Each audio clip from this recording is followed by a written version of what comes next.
And Yeah. and also another interesting thing that's happening is looking at crypto. Yeah. So if we look at the SPY here, and I'm going to change this to Bitcoin. Uh, Here's the weekly. So the weekly candle just closed for Bitcoin. It's bearish, Yeah. and we kind of I think we're going to see a 25. The next support down is around like 25.2. Yeah. So we could see it come down to like around 25K the coming week or the coming weeks. Yeah. It's also closing Um, more bearish than the rest of like the equities market. And again, playing into the whole disjointed feel of everything right now, where usually we see the SPY, the QQQ, and crypto move together. And we have been seeing that for most of the bear market. And this time, this last week especially, we're seeing equities run and cryptos kind of flatline and maybe like slumping a little bit more into the bearish kind of indications.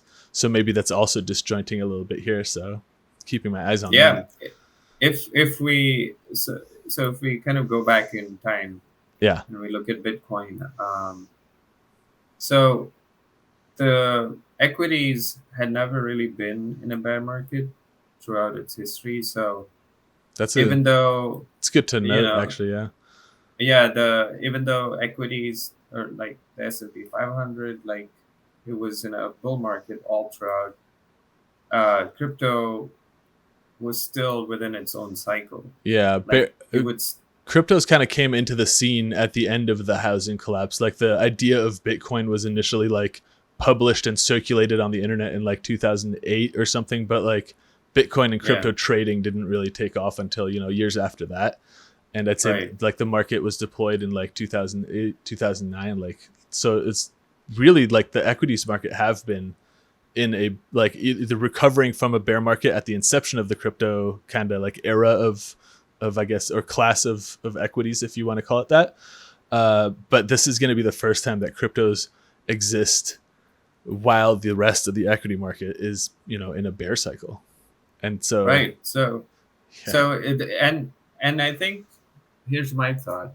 My thought is that I think the correlation Hmm. might be actually breaking because if equities have bottomed, Yeah. you know, uh, because like if equities have actually bottomed, then crypto and Bitcoin is back to its own cycle of it, where we talked about earlier, it's probably gonna come back and retest support, maybe 17K, 20K, and then keep grinding and sort of chopping around till the next Bitcoin halving happens. And Yeah. then the next bull market starts only after that. That's how the cycle has always been for Bitcoin and crypto. Yeah, like where you see the So, bull sell off, the bear sell off here, and yeah, in the back in time one here, where you're looking at like 2018, or where is it? Yeah, yeah, 19. Yeah, so this was like this was two bull markets before. Like this was in 2017, and then it topped out in December, um, yeah, and and all then all of that downward action is happening while the rest of like the SPY and stuff is building momentum and climbing. So this is definitely like it was in its own bear market here. exactly, and I think so. We could see something like this. We talked about this, where like we see something like what we saw in 2019.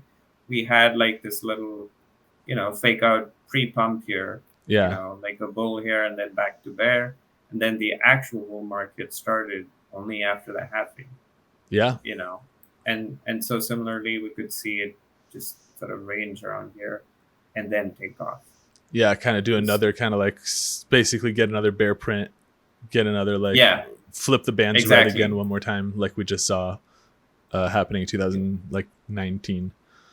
Yeah, like if I were to guess, like, you know, we could see something like this, then it keeps, I don't know, chopping around and then finally like start going up to like make new highs, something like that. Yeah, yeah. I could see that. I could see it like disjointing now. If that is the case, if we see a bottom forming in equities, it would be actually really interesting to see kind of cryptocurrencies sticking to their own cycles again, because Yep. I feel like a lot of people have noticed the correlation in crypto and equities, in the past bull run here and in the subsequent bear market.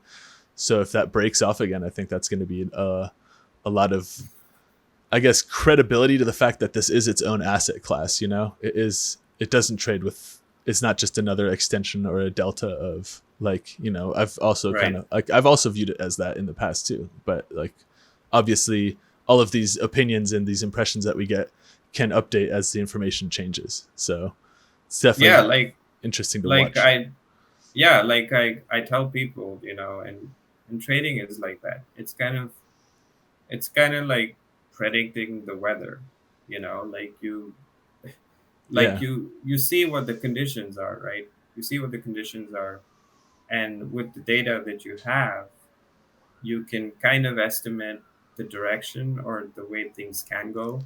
But Yeah. then that can constantly change with, like, just like the weather changes. Maybe Yeah. like humidity changes, you get more, like, whatever. The data coming in can be different, which can change things. And you, as a trader and investor, you should be willing to see the change and accept that, and then change your bias accordingly. Yeah. Like you can flip from bull to bear and bear to bull, depending on the chart. Yeah. And it's okay to do that, because that can happen depending on every candle that you're seeing and Yeah. the patterns that you're seeing. Yeah. And so I think so it's while it's nice to do yeah. it weekly too, like that we check in every week so we can kind of like give our impression, and then maybe that like helps people understand a little bit better too how to like follow along, because it's really hard to understand kind of like the idea of biasing your sentiment from a single YouTube video or from a single like tutorial that you read or something like that.